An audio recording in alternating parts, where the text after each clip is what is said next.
Ndamira pamberi pedare mambo Mutasa. Ndamira pamberi pedare ramambo Mutasa. Zvese ndezvechokwadi. Zvese ndezvechokwadi. Ndikaimba chabatwa nemhosva. Chabatwa nemhosva. Mwari aribatsira. Mwari aribatsira. Pamusoro edare, pamusoro emambo Mutasa. Ndinoitwa Primrose Magadi. Ndiri mwana waAmos Magadi. Nyaya yangu yakamira yakadai. Ndakawanikwa 2018 ndikapinda mumba tikagara. Pekutanga taigara zvakanaka tichiri kwaHonde ikoko. Dambudziko rakazotanga mushure mekunge ndakugarana neamwene ndichinzi inini ndiri muroyi kukonzeresa matambudziko mumusha. Saka zvaigona kuti ndirambe ndichigara nemwana wavo. Zvakare kodzero dzemumba dzailimitwa naamai. Ndichienda kumba ndichitsanangura dambudziko rangu ndichifamba zvainzi kune nyaya yemudzimu wedzinza inofana kuti igadziriswe pauri. Ende zvechokwadi muhope dzangu ndinosangana nezvinhu zvakasiyana siyana, zvimwe zvinotyisa, asi nenhau yekuti ndo mararamiro acho aunenge uchingoita unosvika pakujaira.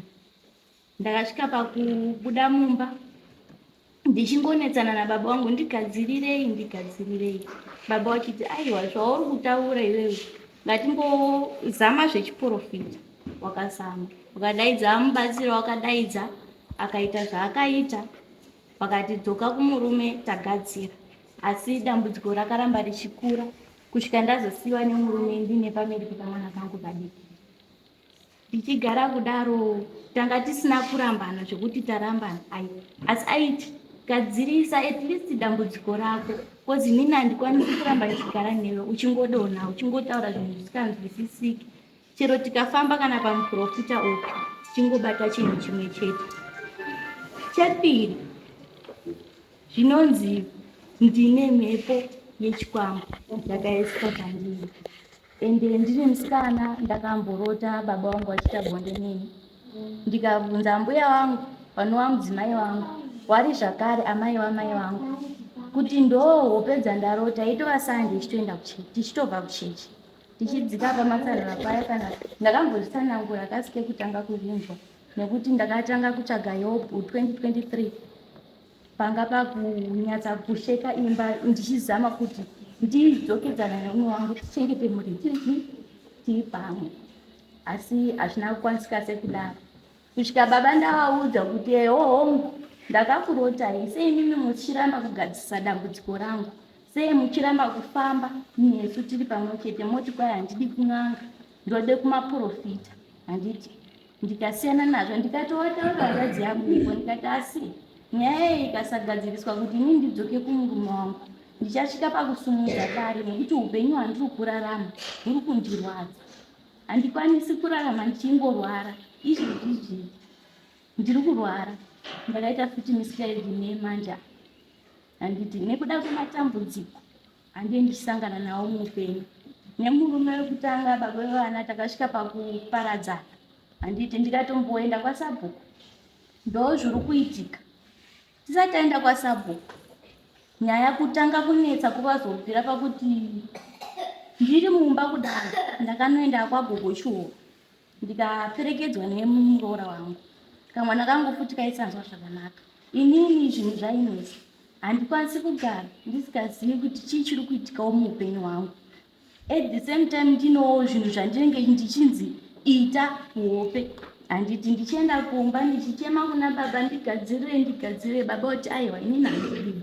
Handiti ndaenda kwaGogo Chiuru ndichisvika wakaseka wakati tanga wagadzirisa zvinhu zvedzinza rako, nekuti kune runyerekupo rwekuti iwewe hausi redzinza iroro wamwe weukama wari kudaro. Saka ndoita sei, vakati mupei mafembo. Handina kana mushonga wandakapiwa kana chii. Vana vangu vakapiwa mushonga wekuti wabike chii, ndiwabikire porridge vaite right. Ende zvechokwadi wakandiudza kuti kubva nhasi chero ipapo ukatogara ipapo ukatofemba unogona kuona zvimwe zvinhu zviri kuitika pai muupenyu hwako. Zvechokwadi nditori mubhazi ndakaona chipfeko changu chemukati chandaishandisa panguva yekuteera chichita sekuti chaipatsanurwa nepakati, asi zvipfeko izvozvo ndakazozviona zviri pamusoro pepoti kwamwene wangu. Ndikatovhunza kuti ko chii izvi, handiti. Vakati inini nyaya idzi dzanyanyisa, angaa murume ari kudaro, dzanyanyisa, handichazivo zvekuita. Ini chandokwanisa kukuudza ndechekuti wonawo zvekuita chii neupenyu. Oraiti kana usikachadi wana baba cheche wakauya nenyaya yako kati uya katitaurira kana kudanza uchadi mukadzi ofisa gupura kati gupura ndibvise. Nekuti chandoda kuti ukagadzirisiwa, at least ukagadzirisiwa zvinhu zvako, handitika tokwanisa kugarisana zvakadini zvakanaka. Alright. Asi ndabva kwagogo choro kudaro, hanzvadzi yangu yakauya, ndindaitogara nawo ndichivachengeta, akandirowa akati fembo wakazoripiwa pachii, zvichira kuti chinyangwa chako ndechekuti mudzimu uyu usimuke uite zvauri kudini, zvauri kuda pauri. Saka iwe hauna kodzero kuti unge uchirarama. Ndoda kukuuraya, ngozi yako idiki-diki, stereki kwandiri. Mudzimu uyu une kodzero kugara pana baba, nekuti ndivo muridzi wemusha. Zvakare hazvigoni kuti tibikire iwewe mwanasikana do. Zvinhu zvawaiita izvi, murooro wangu anga aripo, kwandaigarawo vanhu vangu varipo vachiona zvinhu zvaiitika. Akandirowa kusvika ndisisina, ndikasvika pakushama. Ndikamubvunza, nehanzvadzi, ndizvo here zvauri kuita izvi? Akati sorry sisi, handizivi kuti chii chandipinda. Ndikasiyana nazvo. Handikwanisi kuramba ndakabatirira mwana wamai wangu giraji, nekuti chero pakawira dambudziko ndiye wandotarisira kuti anga achinge achitanga kusvika. Tichirarama, pandakazoenda kwaSabhuku, ndakasvikira kwaSabhuku. Mararamiro andaimboita kubva kumashure munomaziya, tomaziya. Nheyo yangu yakamira yakadai ndichivatsanangurira. Alright. Ndikaiti daidze baba vadanwa, handiti. Asi chinhu chakandishamisa, hanzvadzi yangu yakandirowa futi kepiri, ichiti hauna kodzero yekuti iwewe unoenda kwaSabhuku, handiti, kuzotaura kuti hanzi baba ngawandigadzirire upenyu. Akandirowa. Ndo pandakabudisa bhemba ndikati ndaneta nenhayo kuti kwai munoda kugara muchindiponda. Kubva tema hako, nekuti wakagara wataura kuti unoda kudini, unoda kuparadza. Chandiri kukutadzira inini handisi kuchiziya. Akadaidza tete, zvikanzi iwe wamutuka. Ndikati handitadzi kutuka, nekuti iwe wakatadza kutoshaya respect pandiri kubva kudhara, achiti kwai wandituka zvemugurupu. Ndikati handitadzi, nekuti iwe wakatoshaya respect kundizvuzvurudza kudei kusvika inini ndisisina kana ndashama, handiti. Yeti ndiri hanzvadzi yako.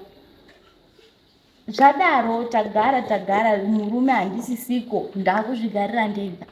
Matambudziko andiri kusangana nawo chero pafoni kana kuvabvunza, ndaifona baba, ndo zvandiri kusangana nazvo. Saka ndosvika rini ndichirarama sezvizvi, handiti.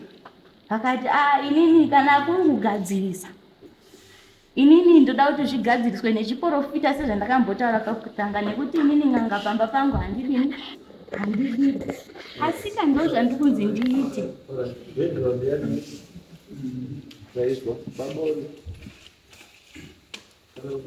Baba, atini mungotora tebo.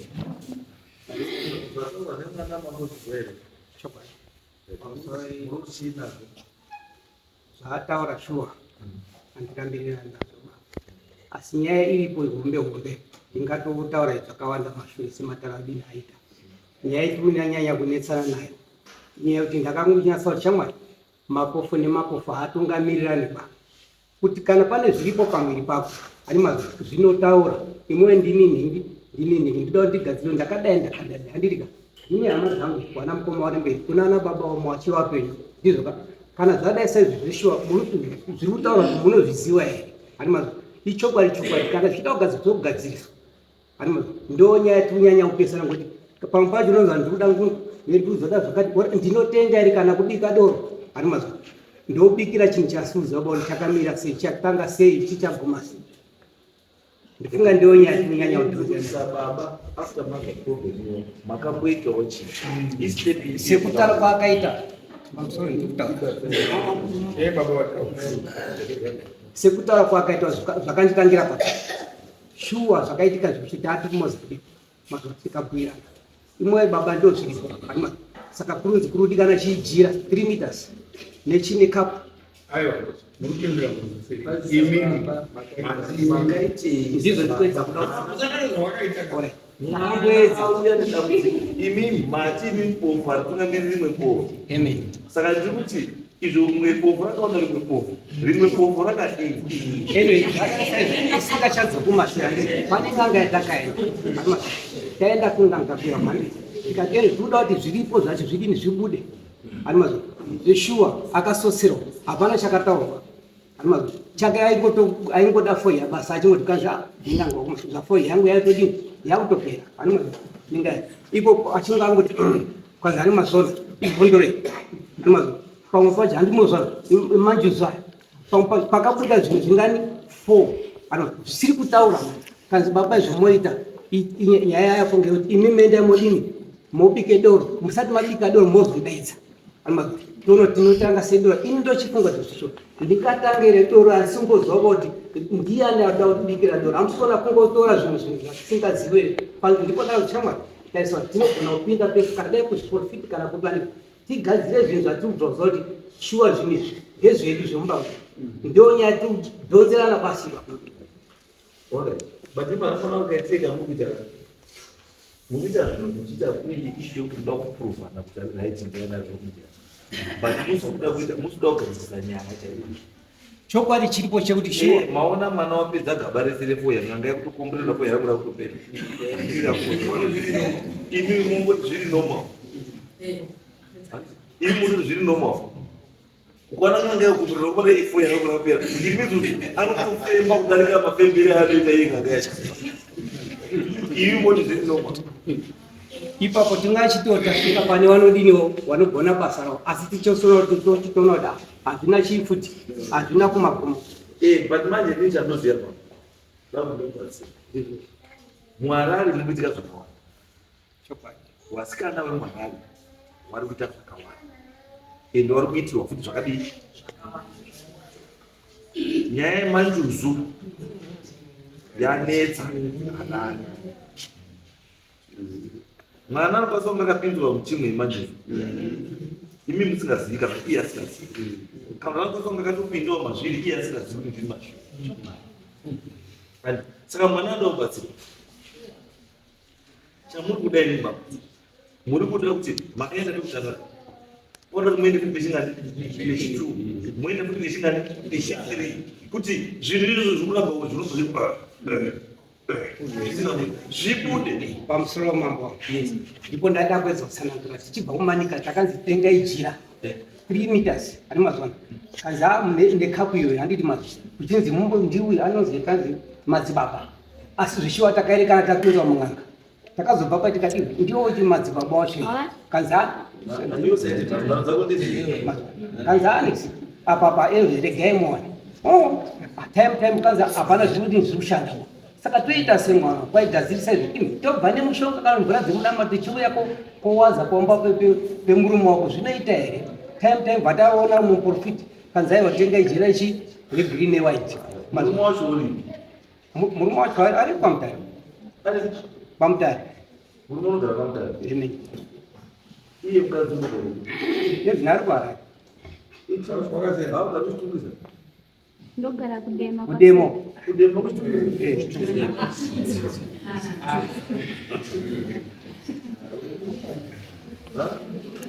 hauna here zvimwe zvakamuita iwo zvokutaura vana kuita ndii hauna zvinhu zvandikutaura izvi handitida zvakatotanga ndisho kutogara nemurume ifekti pane zvakatoitika izvozvi zvausina murume apane munhu ndanewo chitu ende misikereji yakatoitika ngemurume chitu ngemire icho vane vakaonenda kumunhu takauya kwatete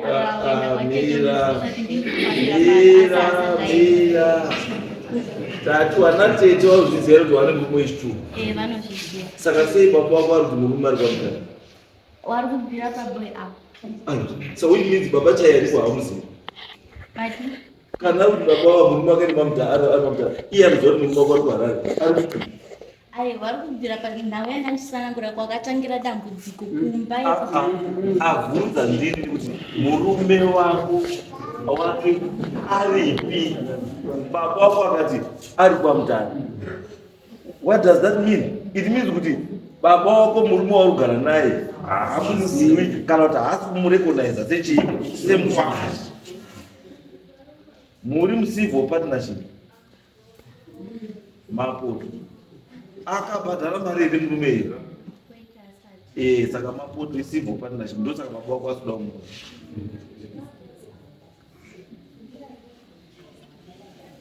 Izwa musikana kuti ubatsirike ukaita nharo isusu unotipa pfungwa dzekuti une zvaruziva zvauda kuti uda kuti kana mudziwa raunoziva kana uine zvaunoziva titaurire, because chakamboti iwewe uende kwagugo chihoro. Wakaenda kwagugo chihoro wakaenda namai here kana baba? Sei wakaenda wega uchisiya wabereki? Saka wakaenda nani kwagugo chihoro? Ndakaperekedzwa nemuroora wangu. Muroora wako? Mukadzi hanzvadzi yangu ari kuharariko. Because vanhu ndo vanotechida ndiwo vanotechisa maningi iwa wavo, because iwewo zvakataurwa zvese pakauchitaurira nekutaurira kota yezvakataurwa, because tete chihoro hangangosvika kungosvika kuti ofemba foya hachakwanaenda kugadziri yako kumusha komanomusha. Ndakatovhunza kuti nenhau yamai vangu ndikati ko nini ndoda kuziva wana amai vangu, vakatoti izvozvo hazina basa newe, izve titanga wambotsvaga zvedzinza rako. Izwa musikana, dambudziko rako iwewe chaivo, dambudziko rako chaivo toti kubatsira, dambudziko rako chaivo chaivo ndeuti uri kutsvaga hama dzako. Mira dambudziko rako chaivo chaivo ndeuti uri kutsvaga chii, asi hausi kuona munhu anonyasa kukubatsira chaizvo chaizvo kuti usvike kuona hama dzako. Because zvese zvokuti wazoona hako bhurugwa rako ratsemurwa raita 2 pieces zvechii zvese izvo kuda kuti nyaya yako iite weight. Asi nyaya yababa imimi, baba imimi uyu chii chenyu mwana wenyu nemukadzi wenyu anoziva mai vake ndati mai vake anomuziva here? Ndati mai wenyu anomuziva here mai vake? mai akasheka angaisembei. Saka iwe waudotsvaga kuti ndoziva mwana wangu Kuziva vana amai zvino tichifamba kana kumapurofita wanamai waunoda kuziva wanamai uri kuda kuwazira pakudii kuti wazodii. Hapasi kuda mai muzvinga wokuti wafa uri kuda kutsvaga mai muzvinga. Iwe uri kundotsvaga mai uri muda wei? ndanga ndichizama kutsanangura zvimwe zvezvinhu zvatosangana nazvo patinofamba zvinonzi aiwa izwa mwana unyanya kufamba unyanya kufamba akaona ukanyanya kufamba wega unotaura kuti munhu wese wasiya akashata. You create so many enemies zvisiri necessary. Baba wako achiri mupenyu, saka chiri kusada kufamba nababa wako chii? baba vangu vanoramba kufamba. Alright, baba wati takaenda ukapedza gaba refu here achakabuda hapana, ende baba wako ndo zvakumupa chii kuti ashaye confidence.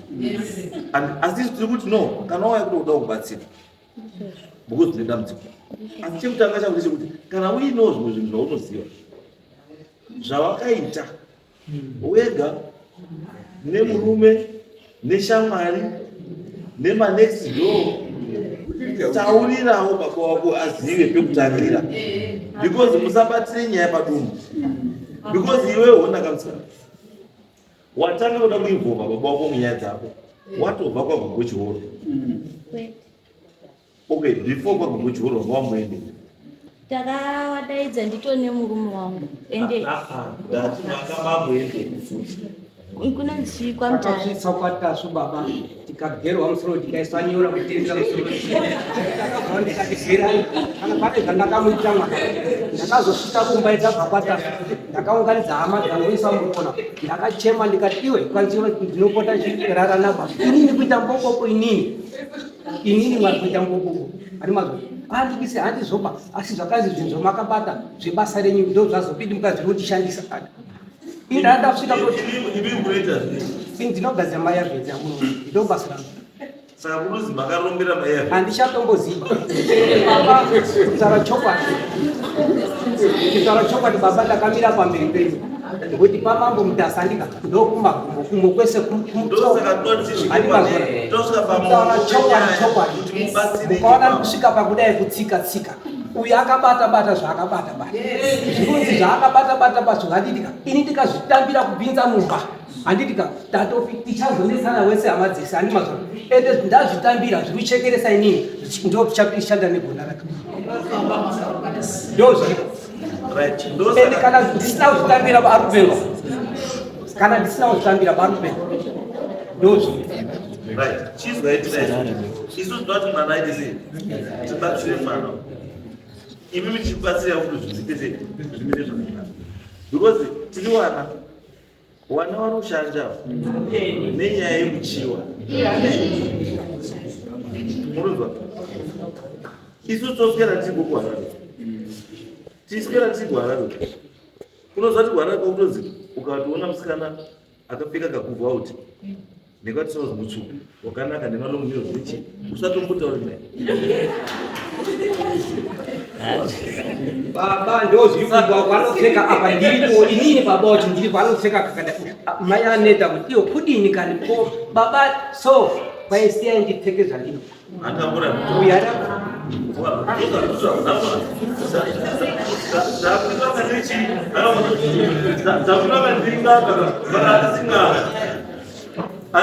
handisinganga pamudaro asi ilife experience kuti materi chipamba umuta zvandikutora ndiri barabara ndikasvika ndakagara pandakagara muharare ndikara muhotera unogona ndogara ukatomona zvako mumendira kuitika pasi pana mucoffee shop unomo kandiende kozvirarira woenda korako runaudo pai patv because ukana kuti kaza munisa wangu yamarara mambo harare yashata wana wese amburi kuona hazvichamboiti ende uchiona harare yacho manje wana wacho wese waribva wawangire kunama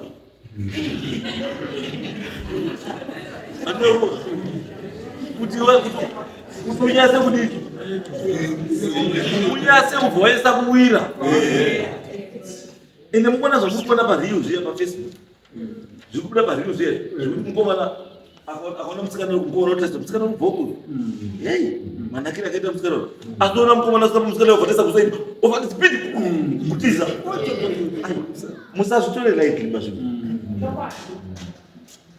ndo exactly zviri kutoitika muchii muharare izvozvo zviri kuitika izvozvo kuti munhu akatoona musikana kuti mai vakanaka havo asi because yatono muharare kuti wari mwese wakomana kuti zvakuti wakomana ukangona musikana wakanaka ane malong nails ane akagadzira malashes ane bvudzi rakanaka akatsuka akaita sei akapfeka asi achizofiya kai kapati because wasikana wacho waruzi anoziya kapati kemwiri wake kuti ukaone isaizi anopfeka kashoti kanopakati kana kuti kanasapfeka kashoti anopfeka kai anopfeka kablouse kanopakadini kosiya ini nese iri kunze anoita kuti mwiri wake uwe exposed baba zvamutaura uyu akataura chiti kwai kiri saidi opposite nemakwasa kwai ndichibva paumba kupinda muwana ndikasangana nevarume vairi nekusha kuti one ndinotosangana kuita kurume mukadzi uyu ameni achiri mashaya kuda kurapa kana kuti ameni achaziva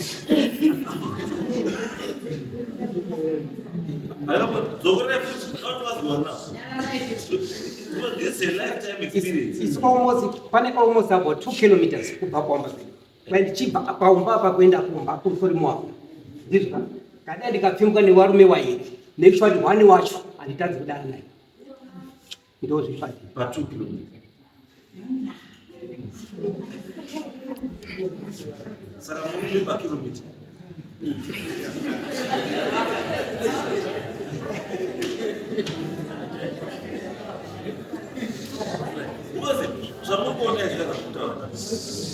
Chakutaura ichika, this is real life. Ndo upenyu hwatoita sei wati kurarama izvozvi wati kusangana navo.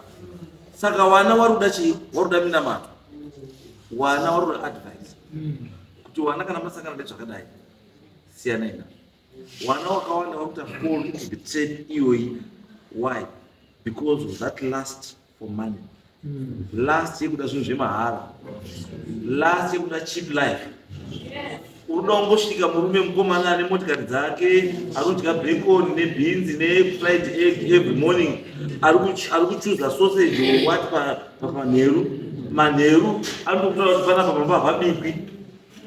Nhasi holiday iri, mangwana kupiko, mangwana pakati, mangwana kunogosha kwaFrango, mangwana kana tiri kuHarare, nhasi tiri kuChina Garden, mangwana tiri kuHighlands Park, mangwana tiri kupi. And life yakadaro wega unofana kuzvibvunza kuti life yatiri kunamandirandurama inoita here. Ukaona wangopinda mulife kana unonangana nemukomana, love yeYehovha yanyanya too artificial. Zvibvunze question kuti why is my life so artificial? Kaupenyu so kanongoda kamukakuomerera so kuti zvinhu zviite sei. Ukaona ingori mapfawari kungoti zvese mapfarawira.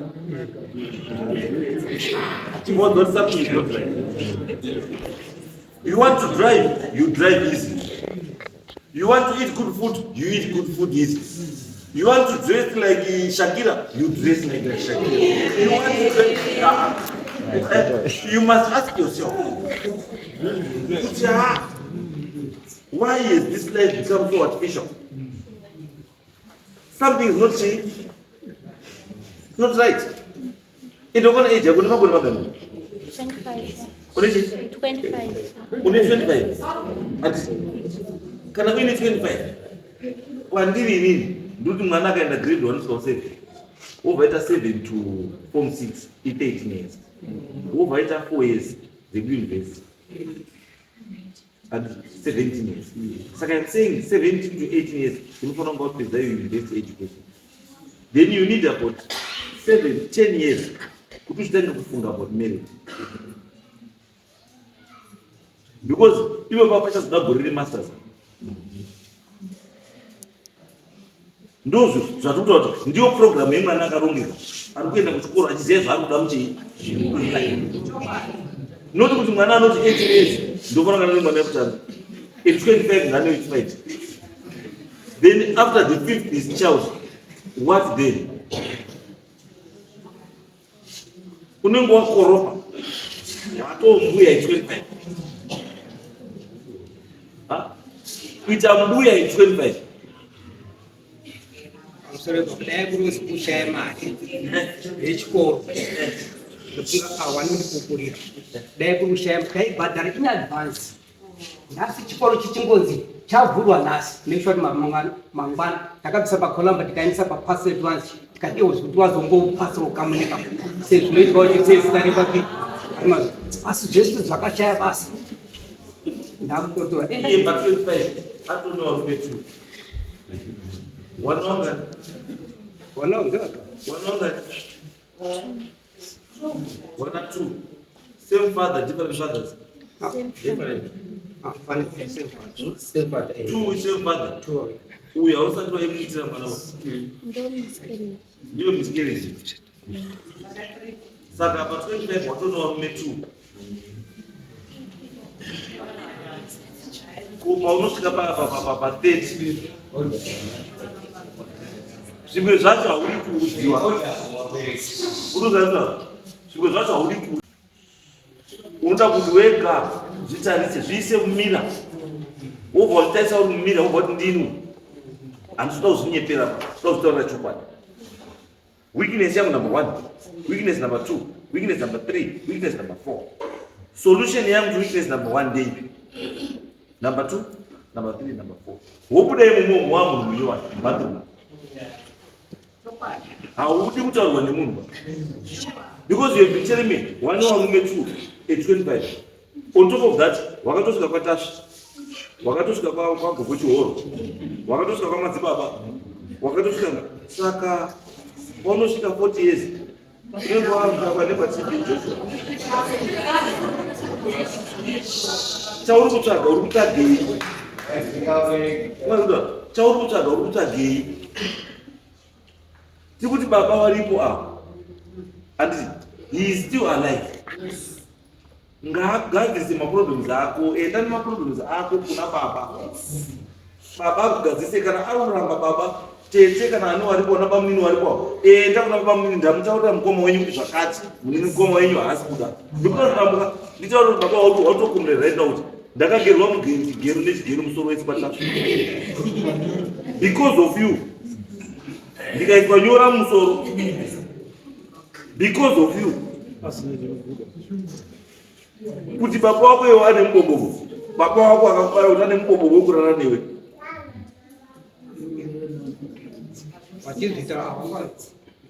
Akambona zvito tikuti no, kana paine problem mwana aine problem baba ndiani.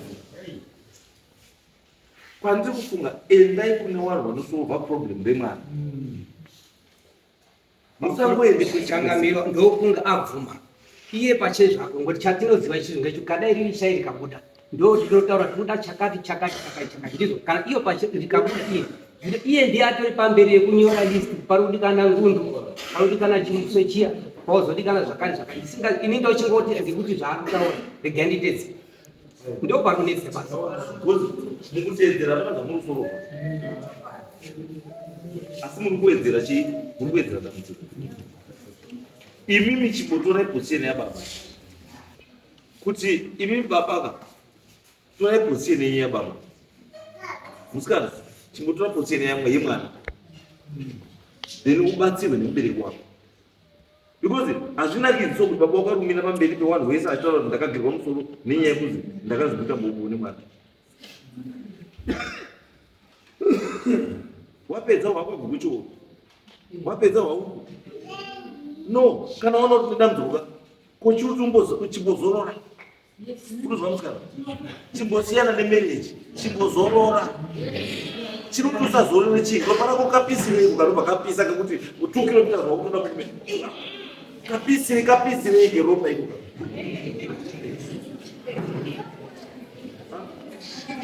kana ndangoriri shawi racho shauri inoda varume kudadakaiti shauri kukuratidza ndikuti musikana unokwanisa wanga wakapinzwa mumekaut handiti iwe usingazvizivi kuti wapinzwa muchii mukaut handiti saka iyo zvava kutenza kuchumu yekaut handiti uda kubatsirwa kuti mumve maurimo munobhuyiwa handiti saka baba ine handingamuona chione kuti mubudaira nini panze kanaambiwa wambotirai kuti wamburi pane chinobudaira chitaura tizwe kuti nyaya chii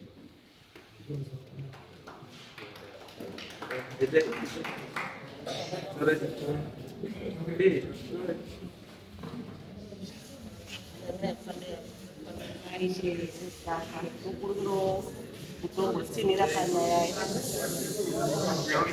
toda kutaura panyaya baba wewana awa wati wakasiyana nababa wewanozisivaziso baba wewana awa ari kuti wakasiyana namai Frank nenyaya yekuti hawana kutisana pakutoti panyaya yewana vanga uda kugadzirisa zvanzi ndakati mai Frank ngauye newana tiende kuDNA pane pakupesana kwawaita mameseji zacho ndinaomupota achitoti kana uyu akatumira mari baba wekutotanga atone madhauti newana achiti ngauye newana tiende kuDNA mari ndakatomutumira kare kana aramba kana kune munhu anokwanisa kuya newana ngauye ndonyaya takapesana namai Frank akaramba kuti auye newana tiende chitima. Alright, tinobatsira mwana ishu yekuira padoti ngatibatsire chii ngatibatsire mwana ndochiri kuti zvimwe zvetsa zvina basa ngatibatsire chii kuru chii ndokumbira kutaura sezviri kutaurwa nababa vangu mukaenda kusilainitia pandakaendesa nyaya yangu kwanga kusuti ndaifarira kufamba ende mari ndanga ndisina ndaida kutozama kutobatsirwa pasina kana chandabvisa kwasekuti acho kuslaimiti nyaya yangu itoriko ndichitsanangura mararamiro andiri kuita nezvinhu zvandaisangana kuti izvozvo hazvina basa. Isusu tatunda totoite sei? Zvakatoitika. Ndosaka tati iwewe chimbobudai endai panzara munoona mbuya waripo wambotsvai kuti vaone kuti vanokukurisa here zviri pauri vanhu hawaziva kuti chimbori pauri chii wozi nyaya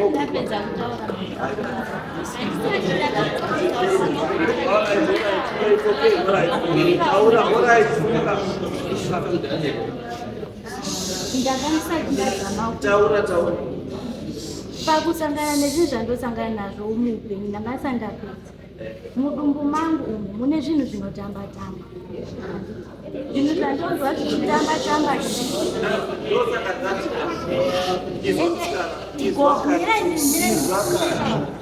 izwa musikana sumuka tikutaurira tiri kuti isusu une zvinhu zvinokunetsa zvepauri handiti tiri kuti chibuda panzava uite sei zvinhu izvozvo tibatsirwe unobatsirwa sei gogo aida andiendesa kudhemu wakanditwaisa pe ndakaudza kana enowana njodzi yangu ndakaedza aida andiendesa unodii gogo kubira ikati vaida kuendesa kunodii vaida kuendesa kunodii gogo avagogava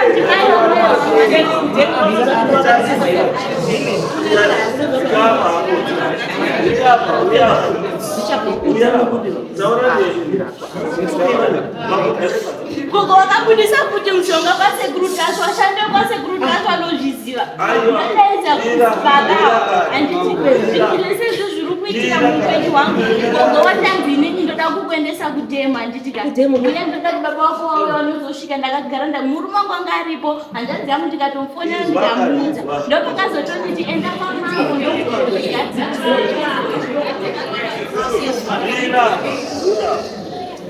tati gogo angada kuendesa kudhemu ndozvawakafonwa chimushure mekuenda hanzi ukasvika kudhemu ndine mukadzi wandainongapisa kupisi nhova takati tikasvika kudhemu vanhu vekokwanobuda vabuda handitika poitwa zvinoitwa baba vako vanozobvuma kugadzirisa zvinhu izvi gogo vachitaura kudaro because zvaitwa nagogo zvaangachida kuita kwakusiri kugana neko asi angauti kuti tikaita izvi baba wako anokomplai kuti tikubatsira saka I don't see anything wrong with that but isusu tiri kuti vanhu vese vari kuonawo effort tiri kuti vanhu vanhuisa kuda kukubatsira kuti zvako zvifambe zvakanaka but iwo appreciate izvo munhu wandainyanya kufambira ndichitone murume wekutanga nditi tichisvikira kwaari nditetemai mata havako bako vanoziva matambudziko etu zvese zviri kuitira chiuya zvisanakurirwa avanakuya aikana kuonzwa